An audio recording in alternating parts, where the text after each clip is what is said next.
Halo semuanya, balik lagi dengan saya teman-teman ya di Trader ID. Seperti biasa hari ini kita akan membahas IHSG dan 6 saham ya. Dan sebelum kita lanjut ke pembahasan, disclaimer on dulu karena video ini bukan ajakan membeli maupun menjual suatu saham tertentu. Ini murni adalah analisa saya pribadi, jadi silakan untuk dianalisa ulang. Karena nanti baik keuntungan maupun kerugian itu teman-teman yang akan tanggung resikonya. Oke, yang pertama kita bahas IHSG dulu. IHSG hari ini turun cukup dalam ya, 1% lebih, ditutup di level 6655. Nah hari ini sebenarnya nggak ada yang cukup signifikan ya teman-teman ya. Foreign masih belum kemana-mana, dan menurut saya masih ada keraguan di investor lokal terkait dengan interest rate yang akan dinaikkan oleh the Fed ya, which is meetingnya itu tanggal 26 atau tanggal 27 Januari. Nah, sekitar tanggal itu maka indeks akan menentukan arah ya. Menurut saya setelah FOMC meeting, indeks akan menentukan arah apakah dia akan naik atau turun ya. Jadi so far indeks masih baik-baik saja walaupun hari ini turunnya cukup dalam teman-teman ya. Oke, itu untuk indeks still bullish. View saya still bullish. Ini kesempatan, dan saham pertama yang akan saya bahas adalah saham bekas.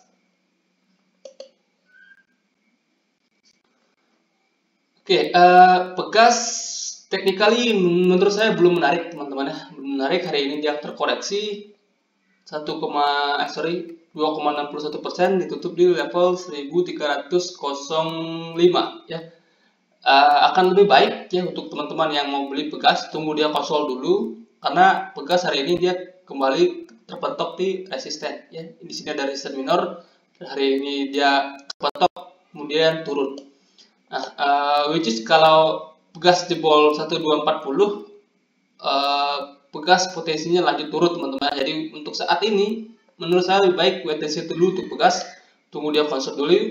Kalau dia udah konsol dan di break, maka bisa buy bekas. Untuk saat ini belum menarik. Kemudian ada saham Bukalapak. Bukalapak belum menarik juga teman-teman ya, belum menarik. Trennya masih sangat bearish ya, trennya masih sangat turun, walaupun kalau kita tambahkan indikator MACD ya, di sini udah ada divergen ya, walaupun di sini ada divergen ya. Di sini kita lihat sahamnya bergerak turun, tapi indikator MACD bergerak naik ya. Walaupun sudah ada divergen, tapi Bukalapak ini belum menarik ya. Which is kalau dia kembali jebol 344, Bukalapak akan lanjut turun. Entah sampai mana nggak tahu, karena sahamnya sendiri masih downtrend ya. Oke, itu untuk bekas. Kemudian berikutnya ada saham Friend ya. Bekas sama dengan tadi Bukalapak ya. Bekas sama dengan Bukalapak, tunggu dia konsol dulu untuk menentukan area buy. Untuk sekarang masih turun, belum menarik. Nah, Friend hari ini terkoreksi juga satu tick ya, satu tick ke level 86 ya, di 86. Kalau Friend view saya masih sama teman-teman ya. Kalau dia belum mampu break 95 sampai 96 ya. Kalau dia belum mampu breakout ini, maka Friend akan di situ-situ aja, akan konsolidasi ya. Akan konsolidasi, tapi selama dia belum breakdown konsolidasinya, maka masih oke ya untuk Friend ini. Selama dia membentuk lower low baru, Friend masih oke ya. Friend masih oke, dan kemungkinan besar Friend akan ya konsol dulu sebelum dia break dari 95 ya. Oke, itu untuk Friend. Jadi buat teman-teman yang tertarik, kalau yang mau nunggu cicil-cicil boleh. Kalau yang nunggu momentum, tunggu dia break dari angka 95 ya. Kalau dia break 95, teman-teman bisa buy di 96 atau 97. Potensi dia akan ke 115 ya untuk Friend. Kalau mampu di break, kalau nggak mampu di breakout, maka dia akan sideways. Entah sampai kapan, kita nggak pernah tahu teman-teman ya. Kita nggak pernah tahu Bantar mau akan sampai kapan. Oke, itu untuk Friend. Kemudian berikutnya di MT. Nggak banyak saham menarik ya untuk minggu ini. Dan saham-saham menarik ini sebenarnya sudah saya bahas beberapa hari yang lalu. Untuk hari ini saya nggak ada bahas saham menarik, ya. Sahamnya masih. Ini MTech juga jelek teman-teman ya, jelek. Which is kalau dia jebol ini ya 1850, ya 1815.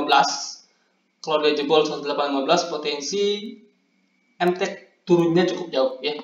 Kalau ini dijebol potensi turunnya cukup jauh. Walaupun asing terlihat akum ya di saham ini, terus akum di saham ini, tapi teknikalnya jelek. Teknikalnya jelek teman-teman.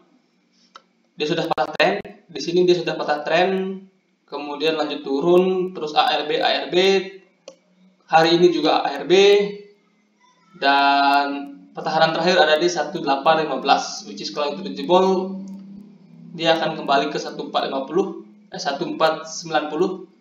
dan mungkin ke 1180 ya. Jadi untuk MTech sebaiknya skip dulu ya, tunggu dia konsol dulu lah ya. Kalau dia konsolidasi kemudian ada menarik, maka teman-teman bisa beli MTech. Untuk saat ini MTech menurut saya belum oke.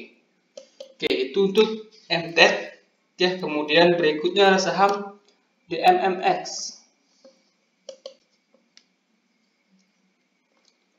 Oke, dia jebol ke bawah ya. Triangle patternnya dijebol ke bawah. Dan di sini DMMX juga kurang menarik ya, technically kurang menarik.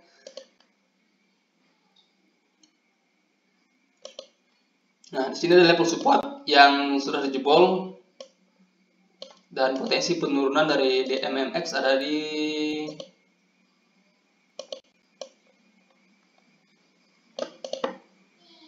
sini, sekaligus nutup gap kecil yang ada di sini di sekitaran 2100. Jadi